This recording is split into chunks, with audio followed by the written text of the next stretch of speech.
Words steal from us our essence, our essential being, our essential spirit. Um, the human condition, our human existence, words, everything, right? They're all there to divert and distract us from just simply being, right? Look at a cat and how simple their life is, right? That is where we should be, right? No words are necessary for their state of being. They're just happy, they just are. And aren't they cool?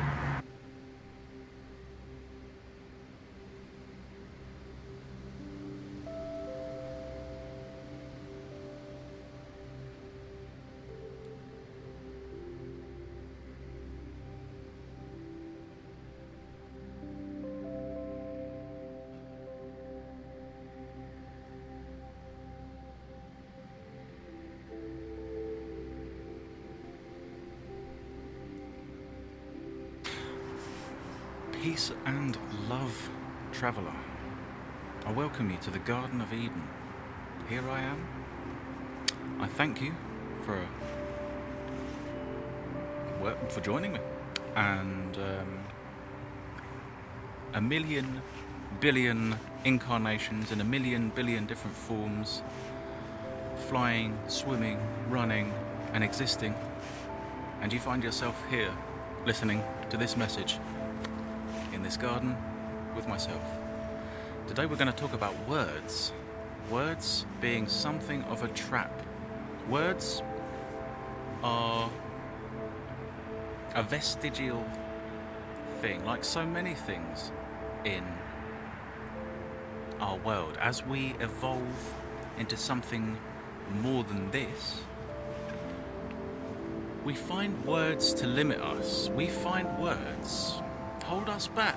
Words have got us this far, but they will hold us back from going further.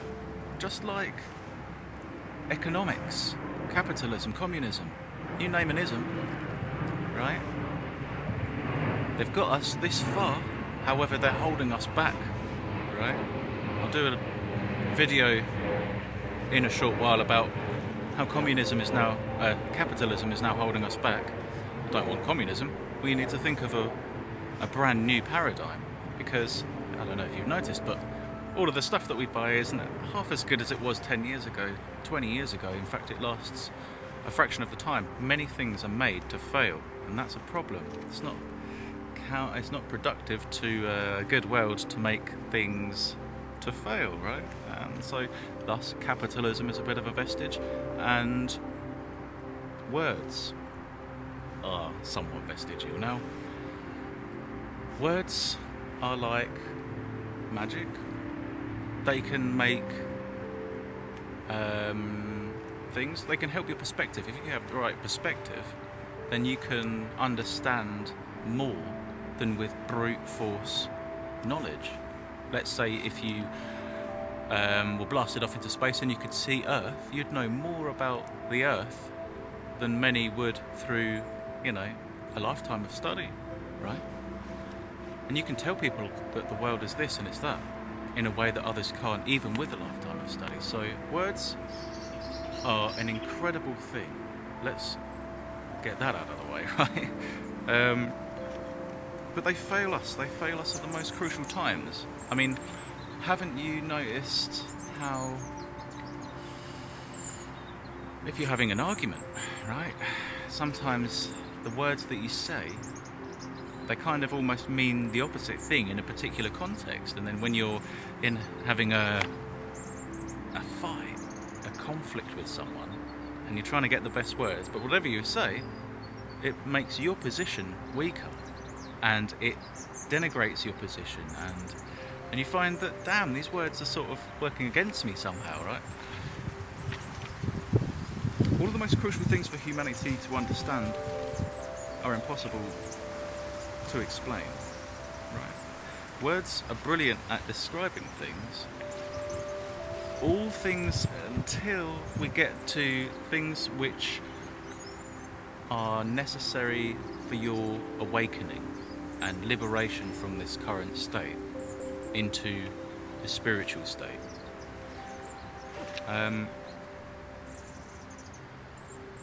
God, for example, Okay. Let's say that the word God is a label for something we do not know. Herbert Macleod. The Sikhs say that what we know is the self and what we do not know is the creator, and that we are two sides of the same coin. Words fail to describe certain things. Certain things are beyond description with words. Right? Let's talk about the creator. The word God is a label. All words are labels. Labels can help us to understand things, can help us to talk about things and analyse things. However, sometimes there's more knowledge and wisdom to be gained by admitting and accepting and accommodating the fact that we don't know. We just don't know. When we say God, why I never like to say the word God, I always say the creator or the supreme ultimate or the divine or the anything but God, because God presumes that it's a thing. It's something that we can know, we can rationalise. I very much dislike the term he and him, particularly in capitals. Such assumption will do nobody any favours. For starters, if a creator was male, then there implies a female other creator. Thus, a creator cannot be omnipotent because there's a secondary, a female half to his other side. His other side. Well, it could not be, okay? If the creator is one, indivisible, there cannot be a female counterpart. To say him is irrational because it implies that there's another person, another entity which is similar, equal, and required for some form of copulation, procreation, intercourse. Right? Therefore, we assume too much. We assume too much about the creator, about all things. And words are the trap in which we do so. Words force us into assumptions about form, and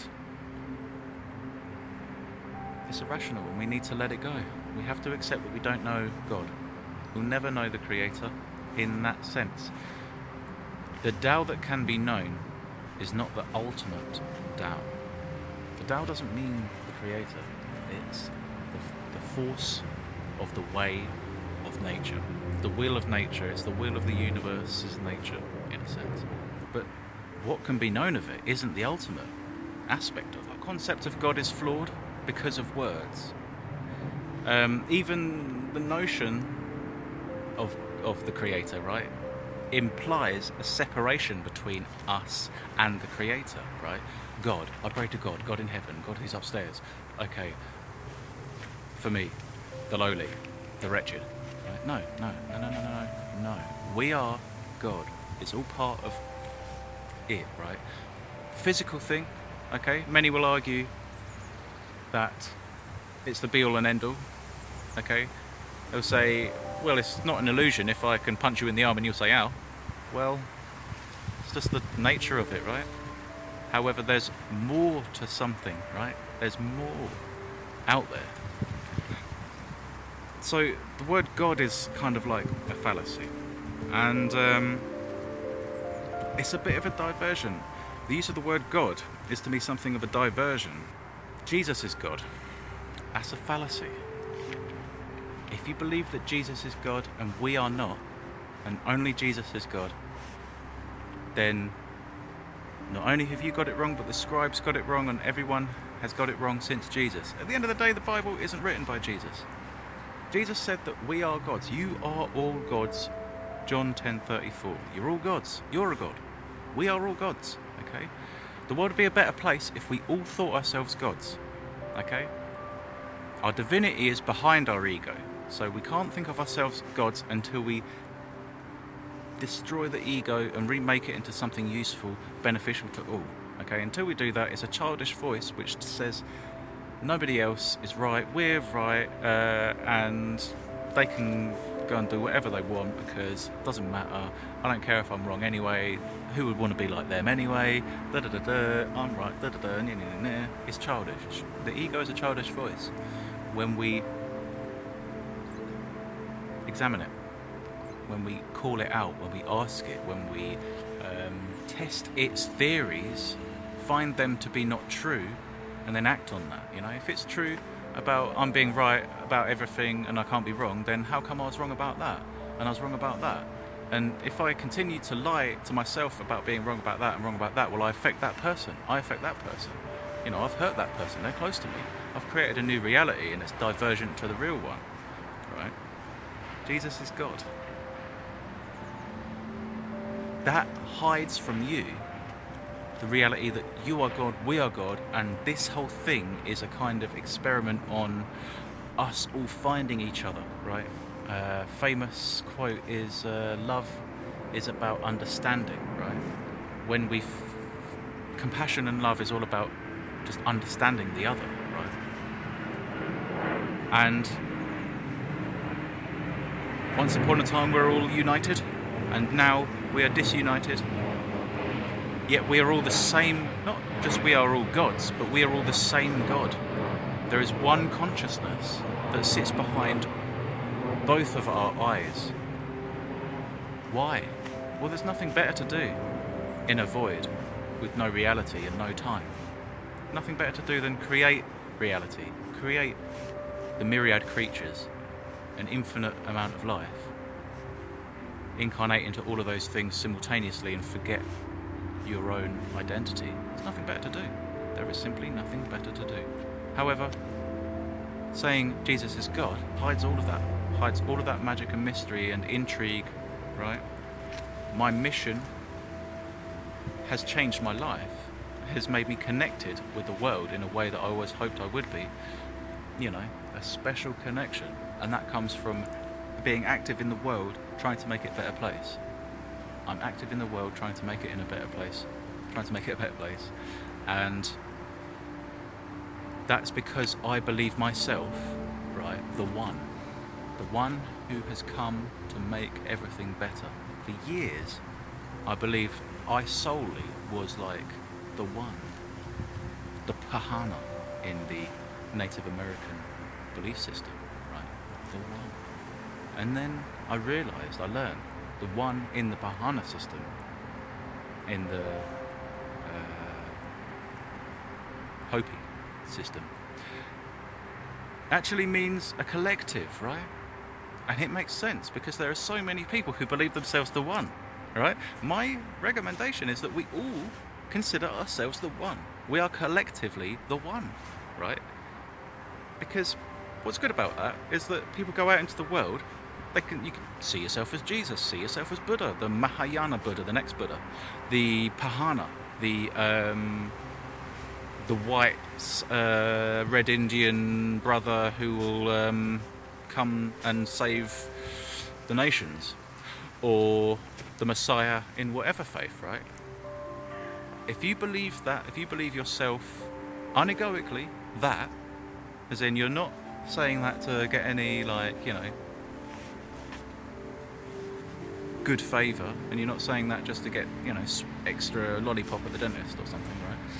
You know, but you're actually putting yourself to one side. You're saying you're the one, but you're putting your ego to one side, all your needs to one side, and you're actively helping, right? You're taking selfish desire away, and you're replacing that with beneficial benevolence, shining like the sun in 360-degree direction at all times, right?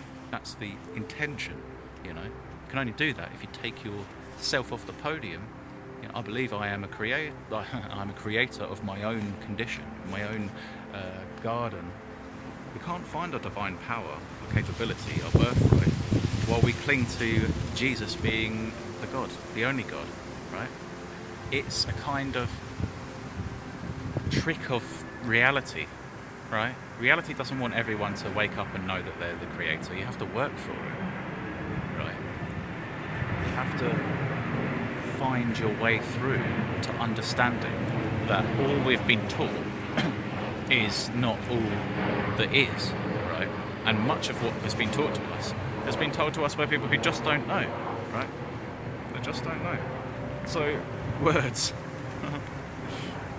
I mean, before I continue, like, why do I believe that Jesus said that we're all gods and believe that we're all gods? Because every mystical tradition on earth, right, when the mystics get down to it and find the ultimate truth, be it from meditation or years of solitude and prayer or consumption of the compounds which grow out of the floor, which open the mind, or all of the above, all mystics realise that one truth. We are all part of the Creator. We are the Creator. The Creator is found inside.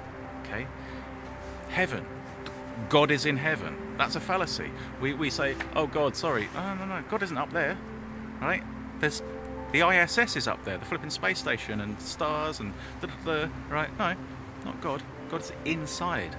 You find God inside when you quieten the mind, when you work through the irrational synaptic firing thoughts that you get, right, as a primate with a primate mind. Okay, we have to work through a lot of nonsense, irrationality that the brain just spits out because, you know, we've evolved from the jungle and the plains to get here, and also societally and as a person we've had to go through a life to get to this spot right here, right now. So there's a lot of stuff that we have to kind of work through by the time that we're, you know, able to consciously speak, use our minds, have self-identity, self-actualization, and a force of our own reckoning. By the time we get to that point, we've you know, a lot of water's come under the bridge. We've been through a lot, and it takes a lot of, you know, we have to work through our histories sometimes to get through to the divine. So by quietening the mind, we find that, right? No problem. We all find the same truth. Words fail us. Words and phrases commonly divert our rational mind away from the realizations that I speak of, right? The awakening. So, you are not the centre of the world. You're not the centre of the world. Excuse me, you're not at the centre of the world. You see, early in ego, understanding the ego, that's pivotal. You're not at the centre of the world. Everything doesn't revolve around you, doesn't orbit around you. You're not the main character in the drama of reality, the world, life. It feels like that, 100%. It genuinely feels like that, right? And so, you are not the centre of the universe, right? That's true, okay. However, you come on in the understanding of things, and almost like the ultimate truth of that is that actually we are at the fulcrum point of our own universe. I am at the centre of my own universe, right? Don't you feel that there is sometimes a war for positivity and negativity being waged inside you, that you exist in the sort of centre point of, you know, a great teetering, right? Running out of battery. Oh no. A devil on one side and an angel on the other, and which do you want to, you know, feed? There are two wolves. Which do you want to feed, the positive or the negative? And so it can feel like we are sort of the battleground of good and evil inside of us, right? That can make us feel like the centre of the universe. And in a sense, right, we are, because the outcome of that will determine how the universe is, right? If we all picked the negative, the universe is hell. We will create hell, and for the most part the physical place is a lot like that, right?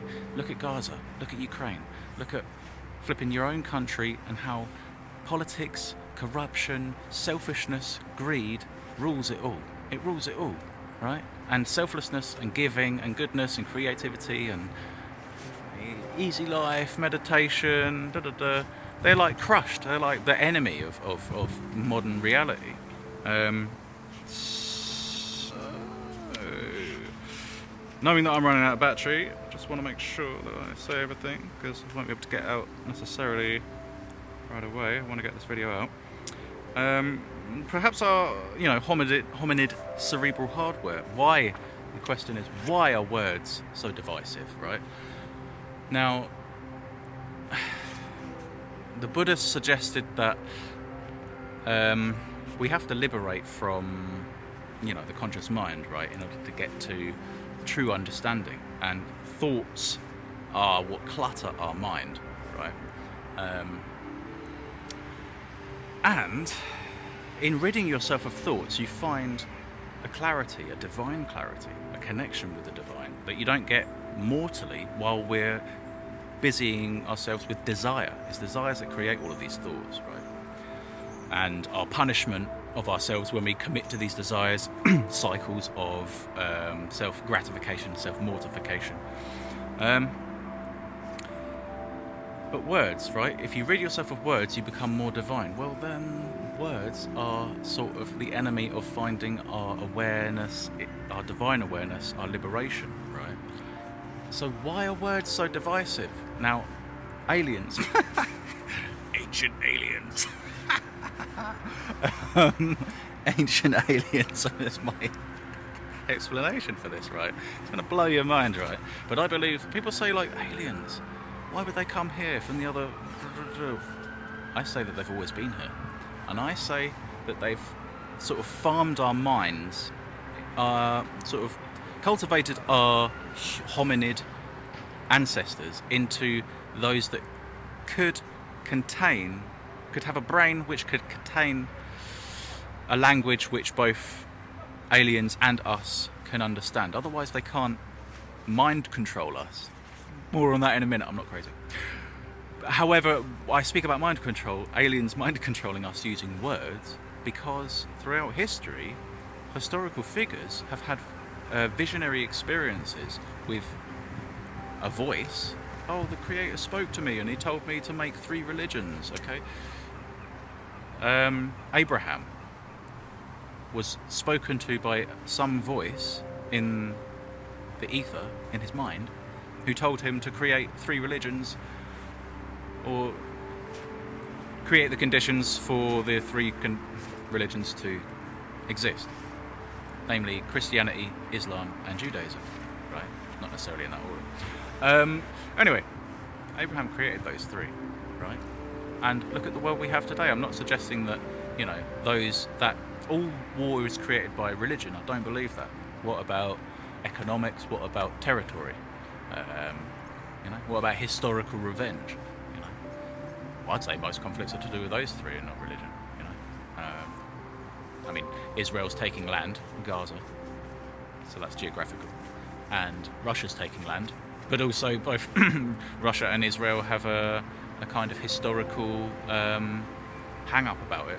They want historical revenge from the past, so that's peculiar. But there are a few incidences in human history where, I sincerely believe that we were influenced, manipulated. The most crucial one, I think, is Abraham and the religions, the burning bush. If you're a high intelligence, it doesn't take... We could do that with the technology we have now, right? We could set fire to a bush and we could beam a message into someone's head, right? Raw. Amp up the power on some flipping, transmitter. They've transmitted words into people's heads before, not into the mind, but you can the inner ear, you can make it vibrate and stuff like that, and you can do it.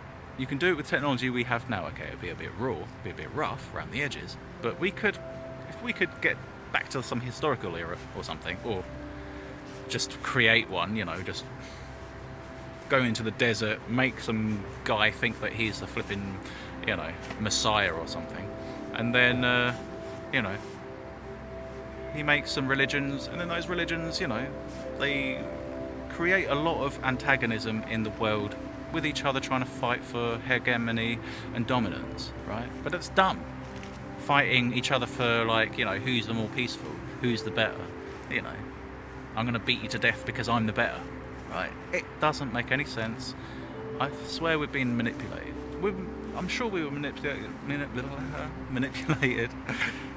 at the eve of World War One, when Archduke Franz Ferdinand was assassinated in his motorcade. Right? His driver took the wrong route. Shouldn't have taken that route, and just so happens that the assassin also picked the wrong route. Well, flip. Reality, it seems, contrived World War One to happen. The Archduke.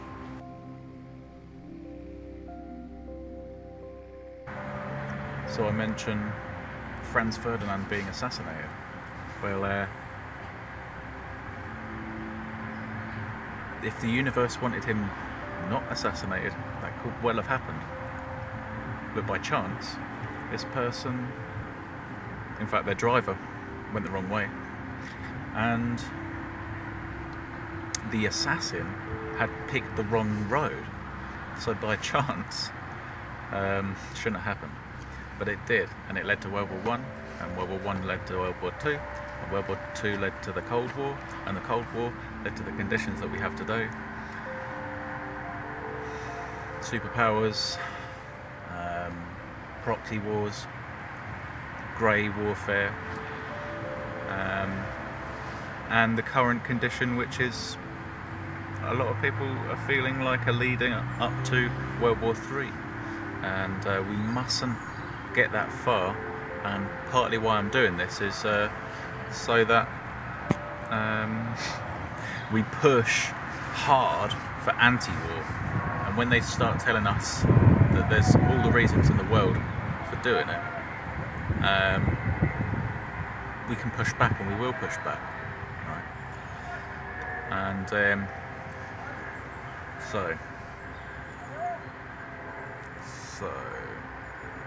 so human history has been manipulated. I believe Abraham was manipulated, and that's why we get the three main religions in the West, at least. And our entire history, our entire present, all things have been crafted, I believe.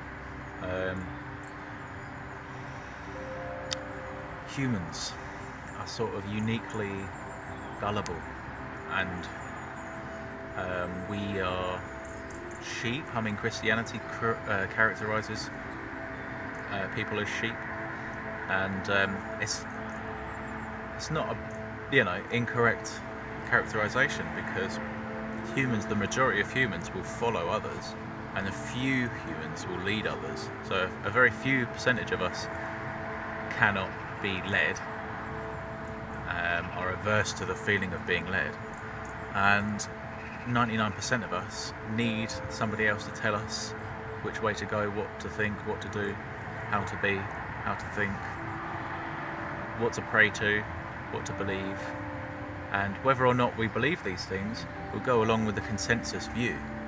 I think that therein lies, a unique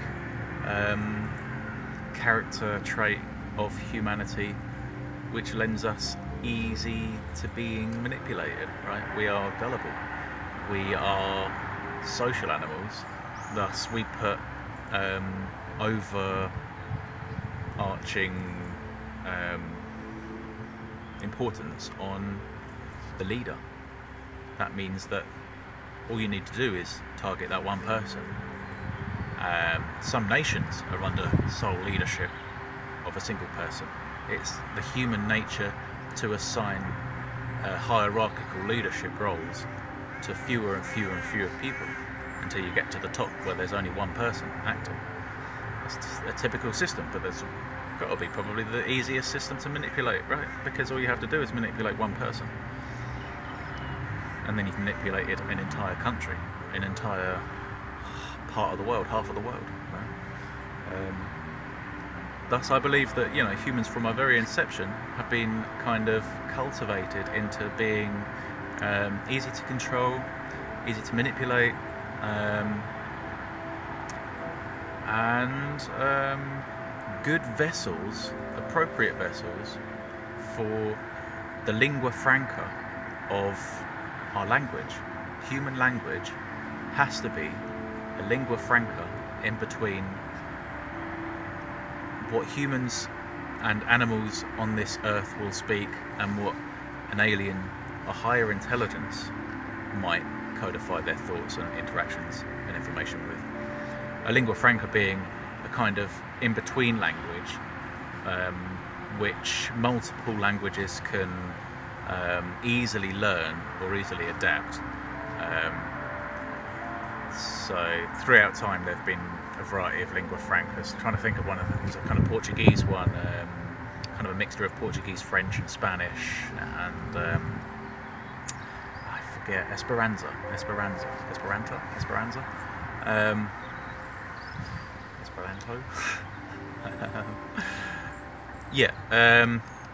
So, but the reason why I got to that conclusion is because if you're a higher intelligence, you need to be able to communicate with that species, right?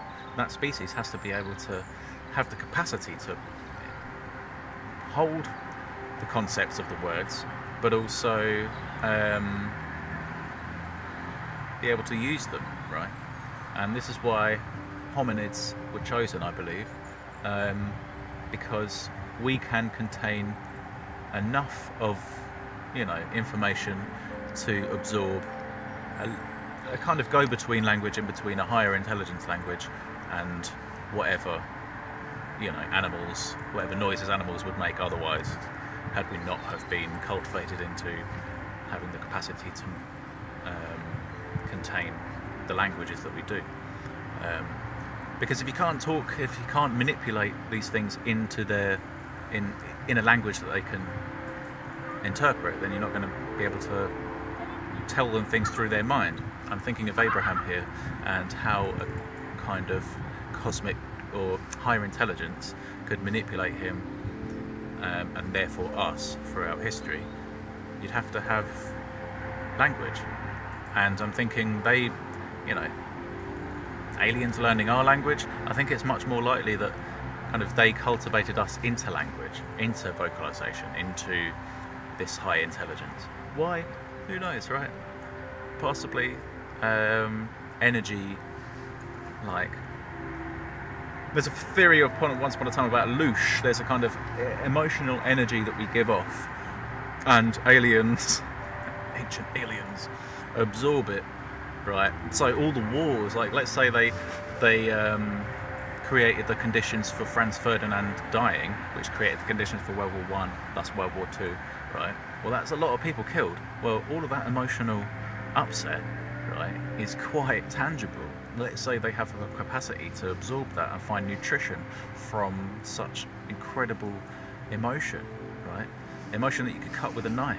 It was, incredible time, horrible time. Look at all the strife caused from Abraham's religions, right? So if you were to extract all of the energy from all of that, that's a lot of energy, right? So if there was a higher intelligence capable of doing that, then they would, use history as a means of creating wars, creating conditions where we are constantly fighting against one another.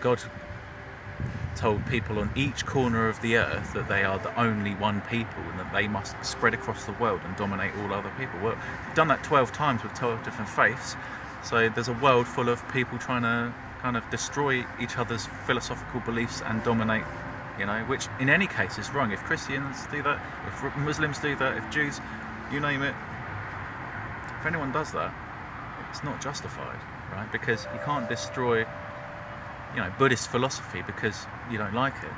because Buddhist philosophy has so much to give, or Taoist philosophy, or any philosophy, Christian philosophy, Muslim philosophy, Jewish philosophy, Tantric philosophy, you name it, Messianic, Church of Messianity, all of them, they've got good ideas. Everyone's got good ideas if you look into it, and that's why we can't destroy other faiths and other philosophical systems, right? Because everything helps us along a little bit. Everything's got something to give. Like the news stations, right? If you listen to only one, you're going to have a one-sided view on reality. And if you listen to all of them, then and only then will you get the fullness of what's going on. And so we can't fight among ourselves in the way that we are.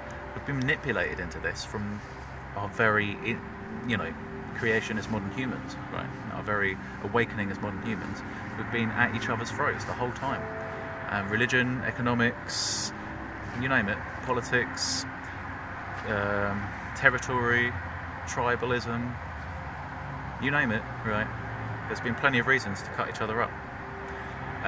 But ultimately, all of these actions regress us into a more animal state. And in truth, the Buddha knew that you take away words and you take away all of our illness, all of our badness, all of our craziness, right? You take away all of the words and you take away all of our animalism. So words are the key in a big way. Words are magic. Words are a type of mind control. Words will describe everything except for what is needed for your transcendental awakening. There's no words for that, truly. It's simply silence. We must shut off from everything. Find a sense of silence and stillness. Sit with that and sit with that and sit with that until clarity is found, And that's special. I think that's about, it. Please don't get me sectioned. I am perfectly mentally well.